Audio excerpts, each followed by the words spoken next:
Muted. Have as our presenter Dr. Kevin Noon, who is with the Park Service's Water Resources Division.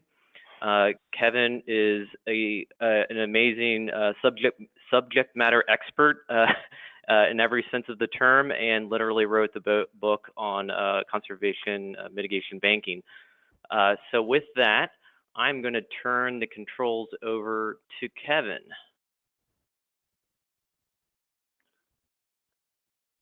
Thanks, Brian. This is Kevin. I really appreciate the opportunity to talk about Park Service's service-wide mitigation banking initiative. And what I'd like to do today is briefly talk about the history of wetland mitigation banking, tie that in with the history of mitigation banking in the Park Service, and then talk about the mitigation banking business in order to explain how mitigation banking works. And also talk about the Park Service's role as the landowner in the banking partnership, and then talk about mitigation policy, and finally recommend what park and regional staff members can do to participate in creating mitigation banking partnerships. So the history, so the Clean Water Act, as amended in 1979, created the Wetland Permit Program, which is the driver for the mitigation banking concept. So I'll explain what that means in a little bit. But during the permitting process, permittees come to the Corps of Engineers with a permit application, and the Corps reviews it to make sure that the permittees have avoided and minimized all they could with regards to impacting wetlands. And then they're granted a permit, and they typically have to compensate for the lost wetlands. And during the 1980s, when the program first came about, there was a 50% failure rate of permittee compensations. So in the 1990s, the Corps and EPA encouraged the development of this mitigation banking concept. And by 2008, all the kinks had been ironed out, and the compensatory mitigation for losses of aquatic resources final rule was published in the Federal Register, which basically describes mitigation banking as the preferred option for permittee wetland mitigation compensation, and it talks about how the banks are certified, set up, certified, and managed. So, and now switching gears to the Park Service, about 10 years ago, that's my estimate. We started to hear of Congress telling us that we're not going to get any more funding for restorations, and so, and about 4 years ago, Director Jarvis put together some committees to look at opportunities to engage the private sector and in getting funding for projects in the Park Service. And then in 2015, the Obama administration came out with a presidential memorandum titled Mitigating Impacts on Natural Resources from Development and Encouraging Related Private Investment. That's the worst title in the world, but the bottom line is that encourage related private investment is in the title. And then in the text is referenced agency policy should seek to encourage advanced compensation, including mitigation bank-based approaches, and agencies are encouraged to pay particular attention to opportunities to promote investment by a nonprofit and the private sector. So that's a fairly critical, and the memorandum has been rescinded, by the way, by the Trump administration. However, it wasn't really a mandate to establish anything. It was more of a confirmation to pursue these types of partnerships and approaches.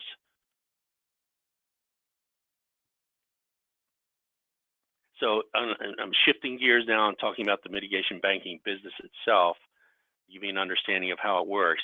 So the private sector mitigation banking business team is comprised of investors, business managers, lawyers, wetland experts, landowners, and they come up with a wetland banking restoration project.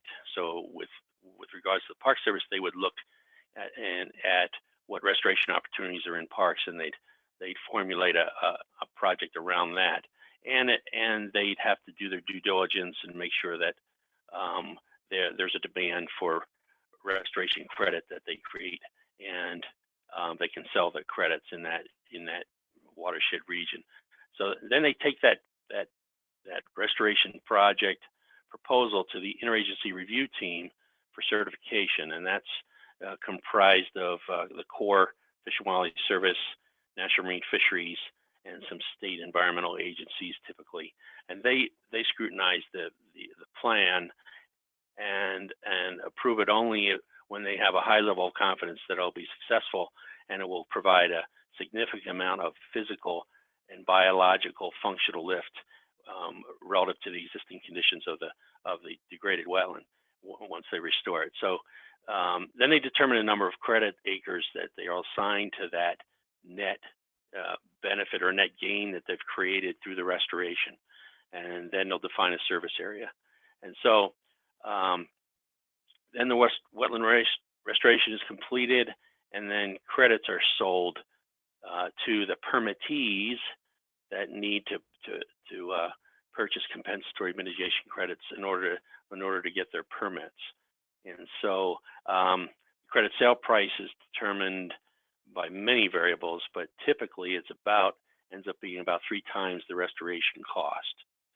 So let's say you've got a 100-acre restoration in the park, and the median restoration cost nationwide is about $40,000 an acre. So that's about $4 million for construction or restoration costs for 100 acres. And if they can sell those credits at $120,000 an acre, that's $12 million they would make off of that, minus the $4 million for construction. You've got $8 million profit. That's just an example of the kinds of monies we're talking about with this program. And so our role is primarily as the landowner. That's it. We're not contributing any money. We're not contributing any investments or managing any of the credit sales or anything to do with the business side of it.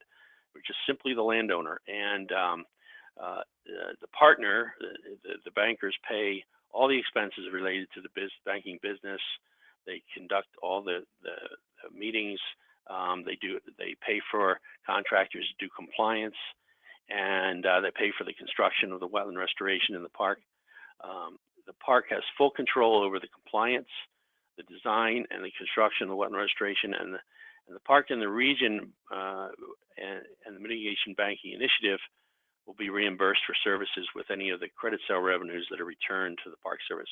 Because even though the partner's paying for everything, there still has to be some involvement with Park Service staff to make sure things go correctly and they meet our standards.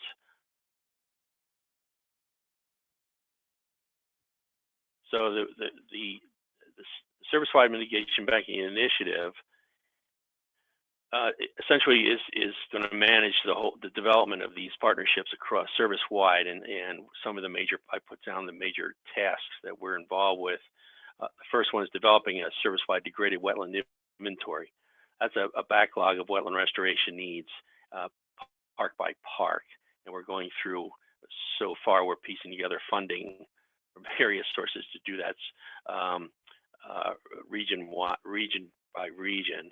And what that does is give me a spreadsheet of restoration opportunities in parks that I can send to interested mitigation banking companies, and they can look on the list and see if there's restoration opportunities in areas business areas that they really like. And so then I communicate with banking partners in the parks and the regions, and we develop agreements. As you can well imagine, we are trying to marry the federal government with the private sector in business opportunities. So we've got to create a lot of agreements and have the solicitor for approval of those agreements. And so and we're pretty much through all the agreement drafts, and now we're anticipating developing a pilot project in the next couple weeks, working with interested bankers in some parks that they've selected. And then we've also had developed a banking policy. Now, the policy establishes a service-wide approach for the formation of the banking partnership agreements, and this is to ensure that the policy also is put in place to ensure that we maintain transparency, service-wide integrity, and consistent implementation, and also to ensure that we develop a strategy for distributing the credit sale revenues to parks, regions, and the initiative. So in summary then, we partner with the mitigation banking companies. They pay for everything. We get a free restoration. We have to dedicate some staff time to the compliance process probably, and for other reasons. But in essence, we get a free restoration, and we have an arrangement to share in the credit revenues, and I just described how they'll be distributed. So if you're interested, I would suggest that you keep an inventory of restoration opportunities in your park, and then contact me so that I can put them on my spreadsheet and distribute those to mitigation bankers that are interested. And if you want to take it even further, you could solicit local banker interest on the RIBITS database. The Corps' Mitigation Banking Information Tracking System keeps a list of all mitigation banks in the country, and you can query them by state or watershed, and they have a contact name on each of the banks, which would be the mitigation banking companies. You could call them and ask them if they're interested in creating a mitigation bank in the park. And then contact me if you have any questions, or if you get bankers calling you or inquiring, just send them over to me, and I can nurture that connection and possibly turn it into a partnership. So that's it. I wanted to leave as much time as possible for questions, and so let's open it up to questions. Great. Well, thanks, Kevin. Yeah, there's going to be a ton of questions, and I'm sure a great conversation here coming up. So a couple different ways to ask questions. You can either enter them in the questions tab, and it looks like we already have a couple, and then also later you can just ask your question by using your voice. So let's get started. There was a mention of a pilot program. How many parks already have mitigation banking programs? Okay, there's one mitigation banking park program set up at Everglades, and that was set up in 1993. Someone had the fortitude, just got their snoot under the tent early, and they set up an in-lieu fee bank, which is a different type of bank, but under the same program. And what they do is they take revenues from permittees in southern Florida, and they can apply them directly to a restoration plan. It's called the hole in the donut, and so that banking is the only mitigation bank in the Park Service, but that's been around so long, and it's still thriving. And there was another mitigation bank created at Great Smokies. It was a stream bank mitigation bank where a quasi-state stream restoration association came into Great Smokies and restored a reach of the stream and received credit from the state agencies for that. And then, so they just came in, did the restoration, and left. There was no arrangement to receive any credit sale monies from doing that. So those are the only two examples I have. Okay. And it seems like from working with Everglades a little bit, it seems like that's been quite successful, from what I can tell. Very successful, yeah. Yeah. Okay. Next question. What is the status of the inventory? Is there a timeline for completion? No, it's ongoing. We're completing the Intermountain region probably this year and next year, and doing a little bit of Pacific West region. And we'd like to start to move across the country when funding comes available. The efforts are costing, you know, $100,000 to $200,000 for a CESU group, Colorado State group of folks to do desktop inventories of the parks, contact the parks, interview the park staff, figure out how it's done. So it's an ongoing thing, but it's important to get so if your park hasn't been inventoried and it's not on my list, then that's why I suggest that you contact me, and if you know of restorations or degraded wetland systems in the park that could be restored, I can put them on my spreadsheet, and so that when I distribute them to bankers, it's just ongoing, it's evolving. There's no time limit. We're just trying to get as quickly as possible to a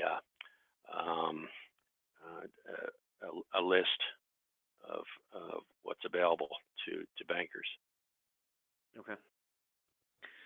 All right. So if a park has a project that needs wetland mitigation, would that park be able to use banked mitigation from the bank?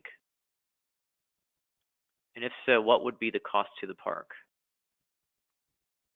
Likely, the park would have to purchase the credits at the market price. That's something we.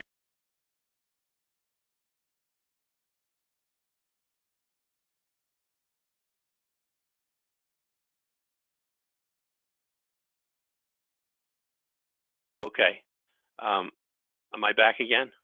Yep, you're back. Okay. So I to answer the question, we could make that arrangement with the business agreement with the partnership.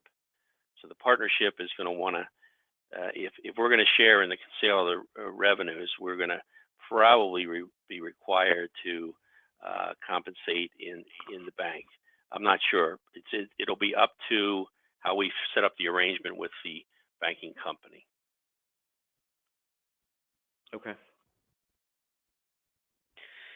All right, next question. Is it our policy that the park or NPS would receive some percentage of the profit from the sale or credit? I'm sorry, run that by me. Would we receive some percentage? Yeah, right. Would we under the policy, the Park Service policy, would we receive some percentage of the profit from the sale, the credit? The actual park that does the restoration, we're thinking about reimbursing that park for any reasonable expenses that are incurred related to the mitigation banking effort. Yes, so they would receive that money, and also regional staff that gets involved would be reimbursed, and then we'd reimburse the banking initiative staff for time to maintain this as a nationwide program.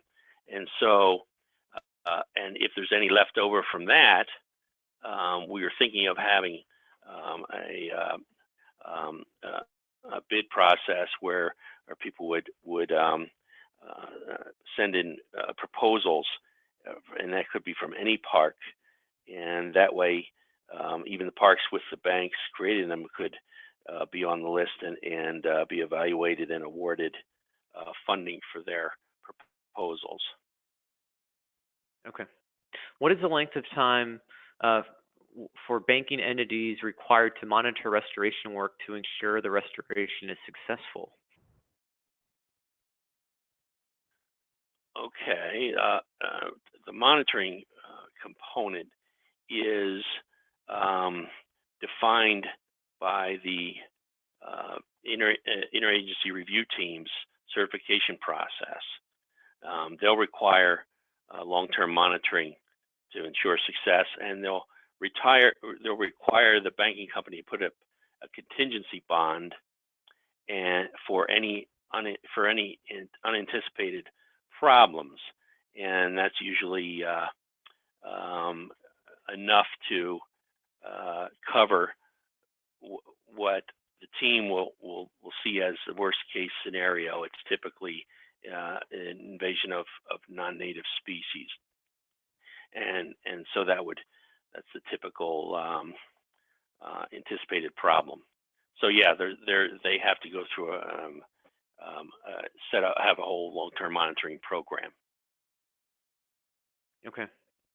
And then going back to kind of the earlier discussion, under what fiscal authority would the park be able to accept the revenues? Okay, well, it's a very good question. The Miscellaneous Receipts Act doesn't allow us to accept revenues. So, however, we can accept donations and put them in a long-term management fund managed by the nonprofit, National Park Foundation nonprofit.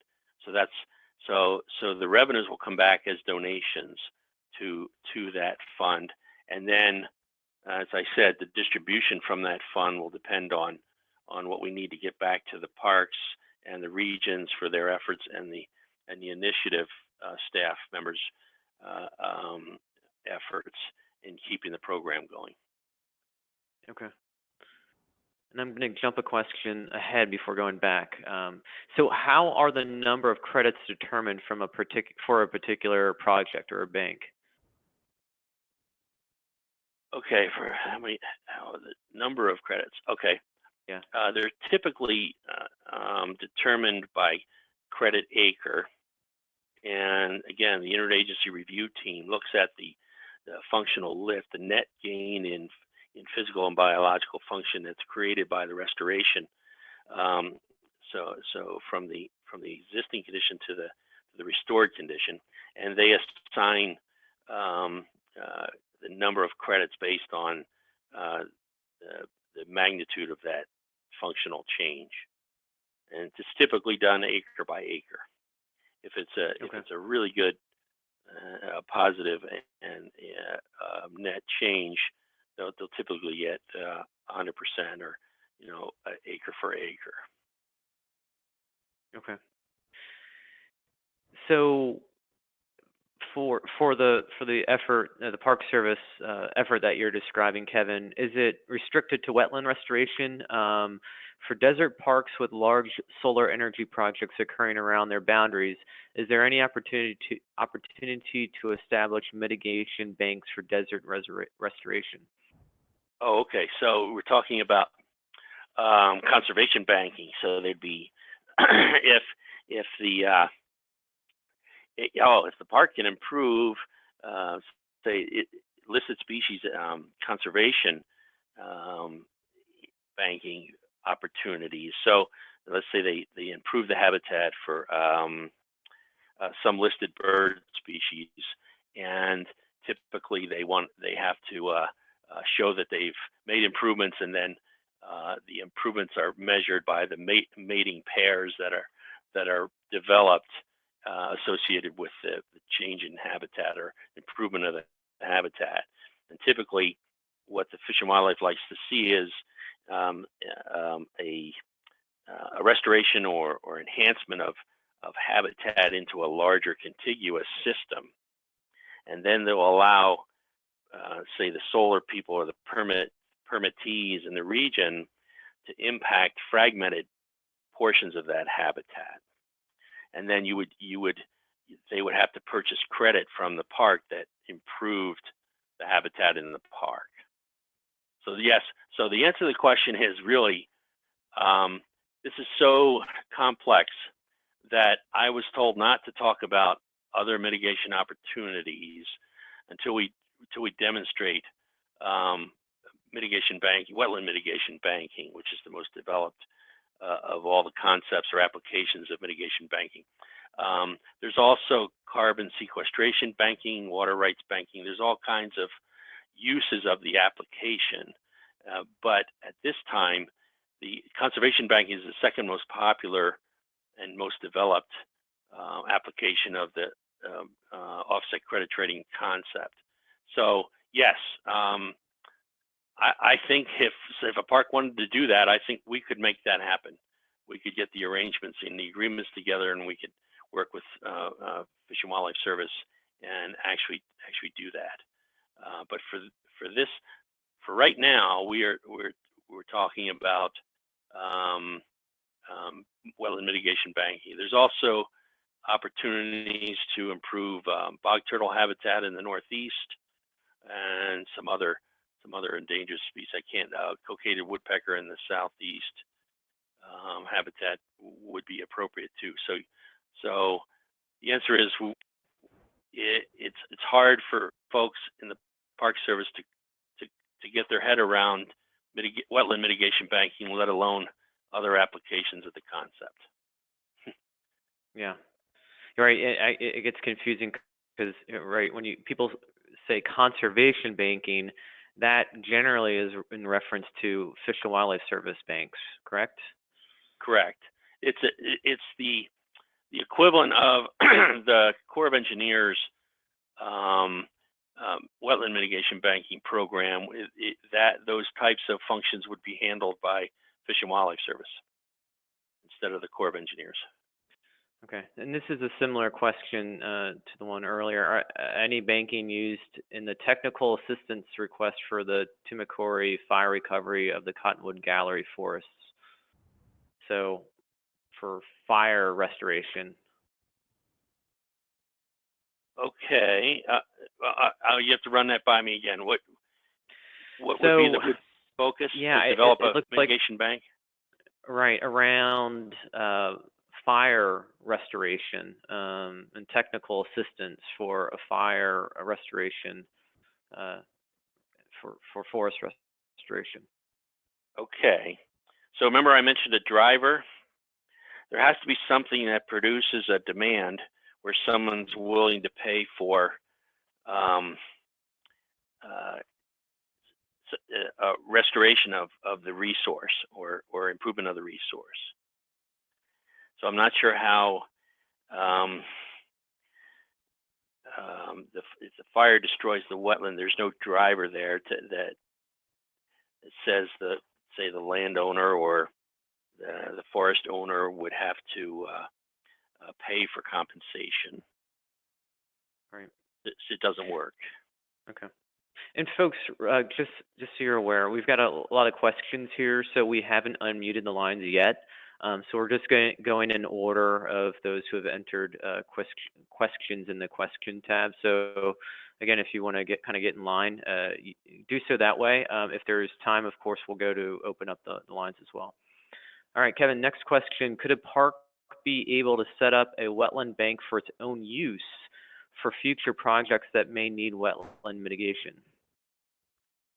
Okay, yes, we have an internal system already where we've actually set up mitigation banks in parks for use for internal purposes.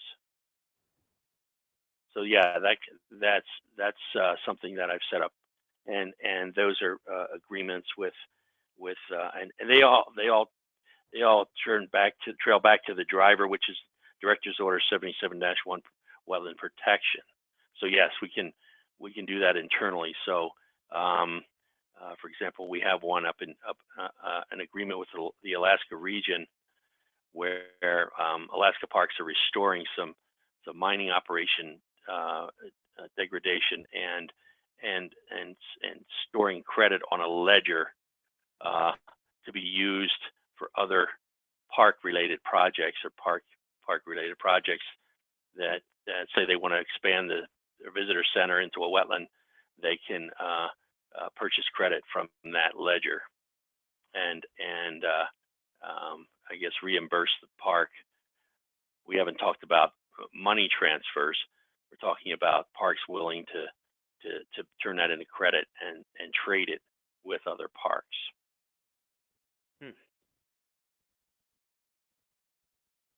Okay. Are all types of wetland degradation eligible for banking? For example, hydrological alterations, invasive species removal, etc. That's a region or watershed specific question. Mm-hmm. Any type of restoration of a function of the wetland systems are typically considered.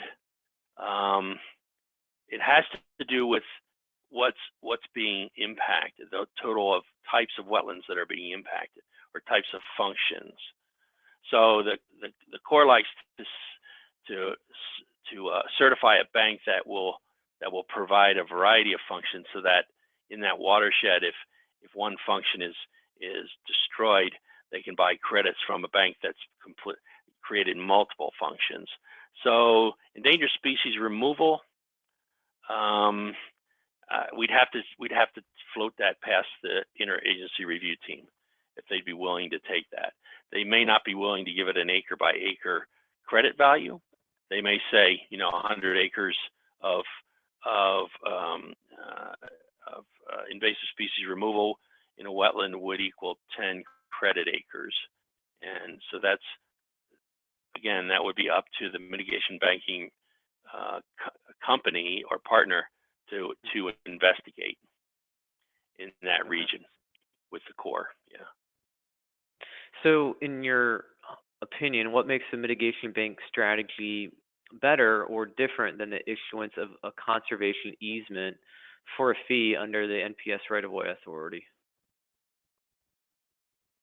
I have no idea how that works. I have no idea how to answer that question. Seems like they're differing strategies, doing different things. So, yeah, I can't answer that. I'm not familiar with that program. Yeah, okay. Can an entity that is impacting wetlands in one park use this process to go do restoration in some other park where restoration costs are cheaper to offset impacts in the original park? Under our director's order compliance, yes, one can go and do the restoration compensation for it, because we have a no net loss policy in our director's order, a no net loss policy, no net loss of wetlands within our land holdings, and so we do allow parks to go to other parks and complete the compensation for their project. They typically don't like to do that. That would be giving money to another park for restoration, but we do allow that to happen. Okay.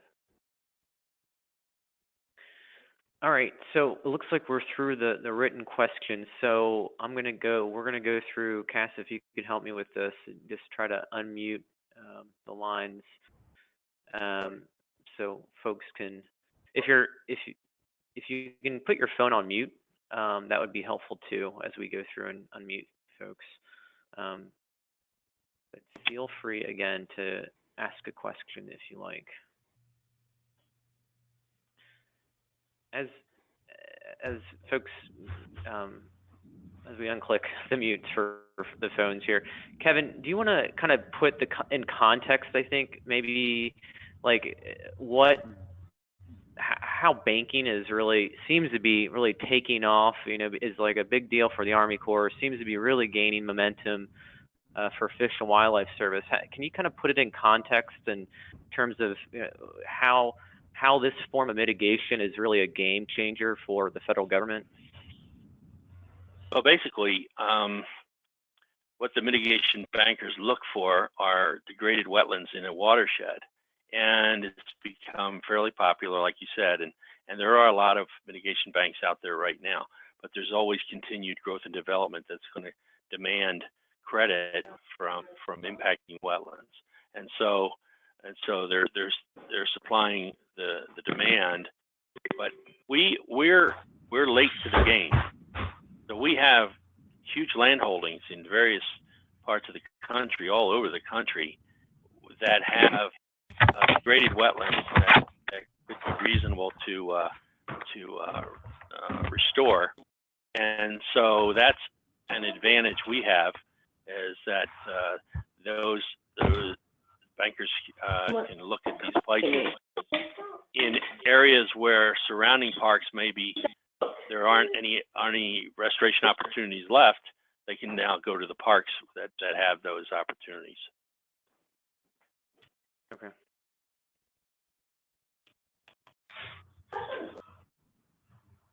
All right. Just to jump in, Brian. Yeah, if folks, we did unmute everyone. So if you don't have a question that you want to ask, if you can mute your phone, that would be super helpful so we don't have background noise while Kevin's trying to answer the questions. But all the lines should be unmuted now. So if you have a question, you can go ahead and speak up.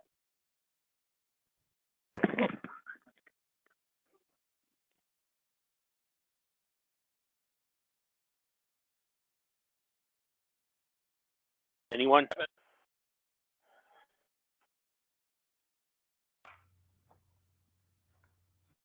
Kevin, this is Doug in Yellowstone, Doug Madsen.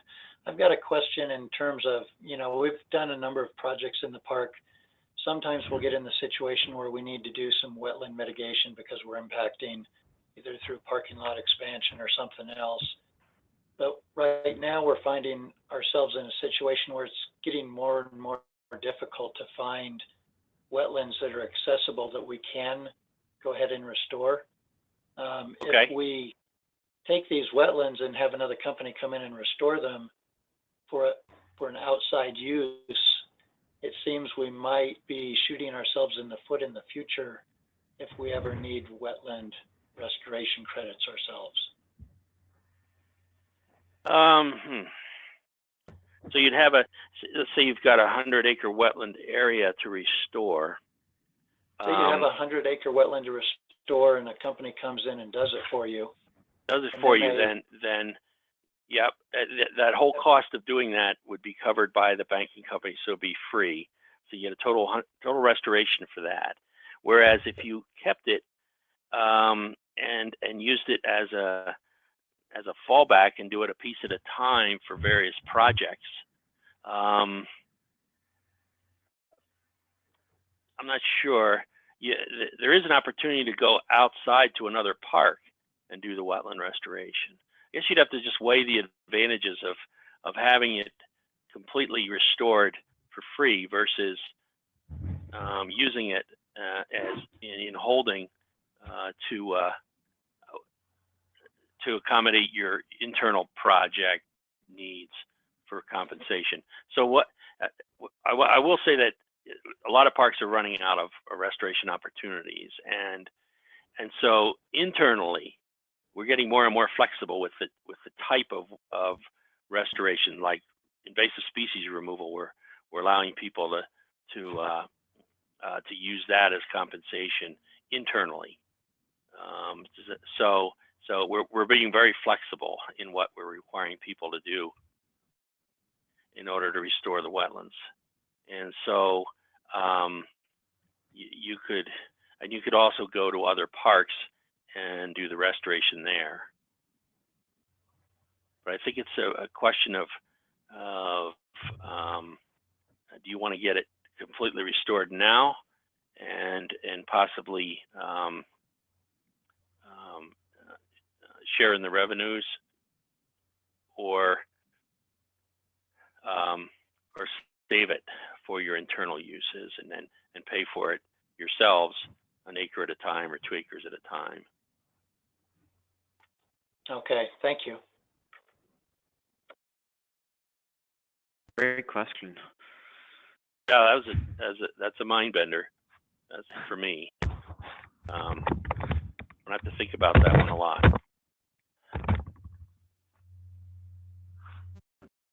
Any other questions?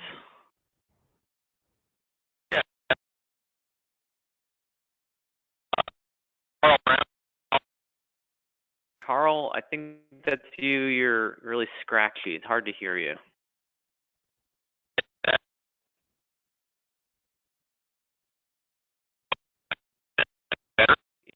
You're not coming through. So if you don't mind, maybe try typing in your question.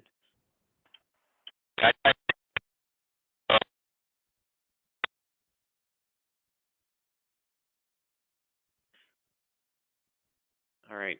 Any other questions?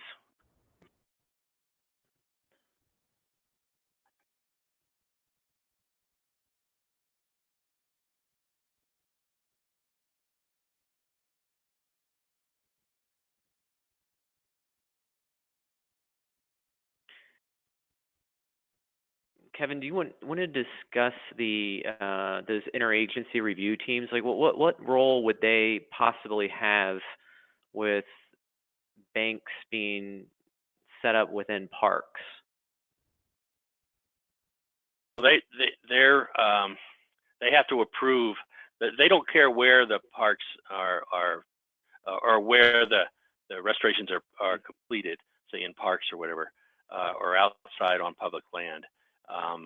They just want to make sure that they'll be managed in perpetuity, and we can give them that guarantee. That's our mandate. And so it doesn't matter from that perspective. But the IRT, the Interagency Review Team, is interested only in certifying the physical and biological positive lift that will result from the restoration, and then quantifying that in terms of credit acres. They don't get involved in the financial side of anything with the bankers at all. That's up to the bankers. They look at the trade between the permittees that need to compensate and acquire credits from the bankers to do so. And what they pay the bankers is totally irrelevant to the Corps' purpose. The Corps is just interested in making sure that this is a extremely high quality restoration, that it's going to be self-sustaining, and the fact that they'll be consolidating possibly 100 restoration projects into one project greatly reduces their workload by having banks established. And so that's how the IRT functions. And we would probably want to sit in, or at least have someone from the initiative and the Parks Service sit in on those meetings. But the banker, it's in their best interest to produce the highest quality restoration possible, because they have investors that are willing to pay for it up front, and they want to maximize the amount of credits they can get out of it. That's how that works.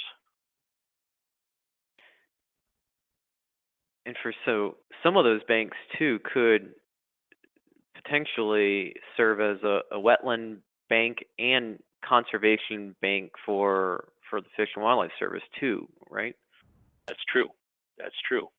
Yes, they could. If it's a park in the Northwest with salmonids and some type of restoration related to salmonid habitat and riverine wetland, that happens all the time up there. Yeah, they can bank and get separate sets of credits to trade with anybody that impacts salmonid habitat or wetland habitats related to the river that they've restored. All right, Carl was able to enter his question. So wetland restoration involving forest replanting or protection measures in river zone, cottonwood zones. I'm sorry, Carl.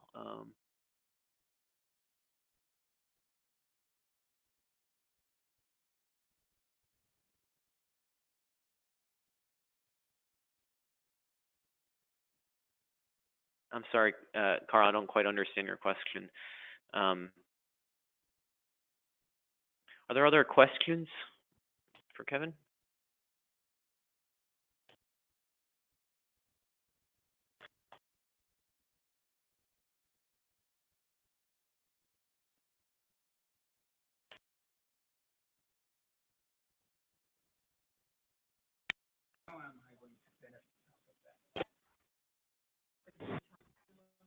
All right, so here's another question that popped up, Kevin. How do we get started to set up a mitigation bank in a park?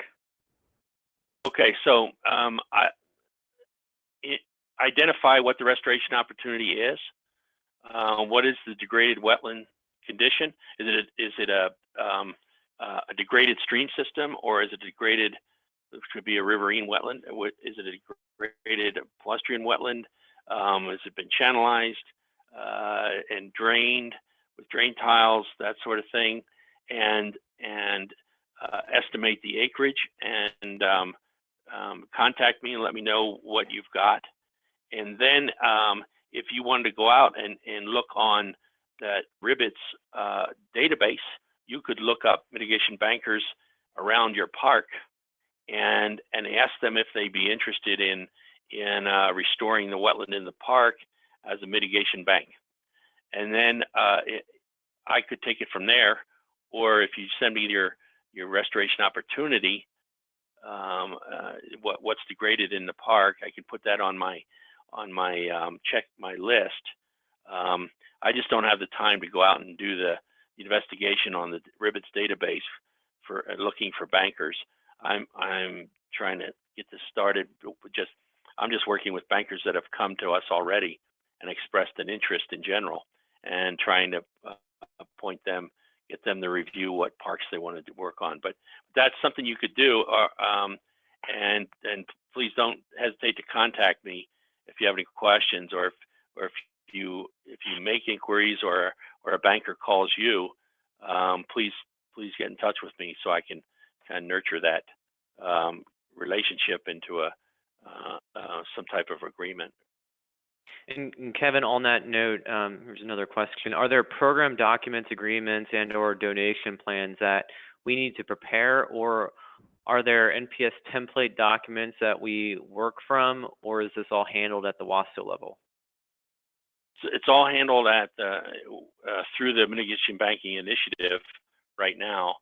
I put together all of the drafts of the different types of agreements that are necessary for each park, and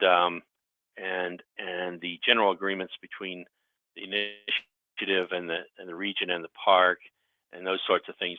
They've all been drafted so far, and we'll put them to test in the pilot project, and so they would be available. Yeah, and they have to be vetted through the solicitor's office too. So there's a lot to creating those documents that we're already doing. So they should contact you. I would.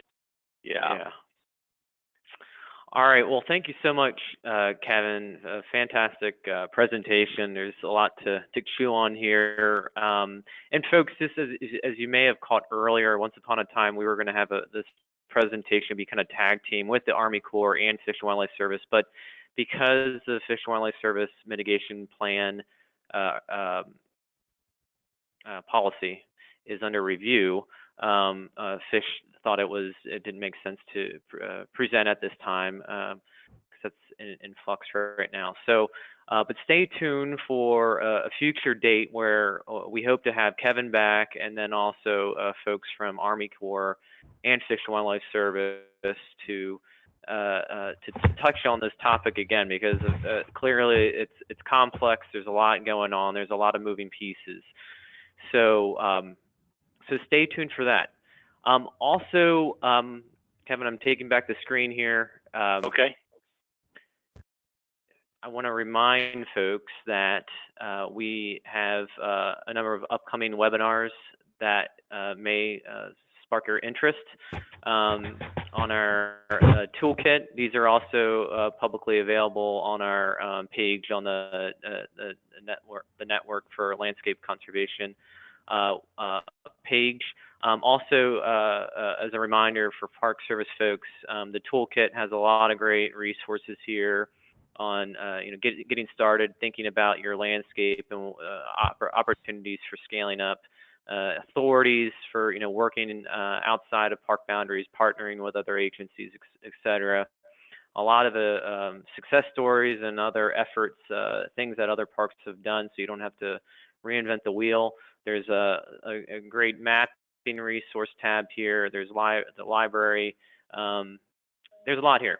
So I encourage you and invite you to explore it and let us know if you have any questions or suggestions for improvement in the future.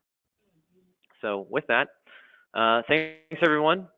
And thanks everyone. And thank you, yeah. Brian and thanks, Cass, Kevin, for arranging this. And please don't hesitate to call me. I'm sure you're going to get a lot of calls coming up here, Kevin. I hope so. All right. Thanks, everyone. Thanks, everyone.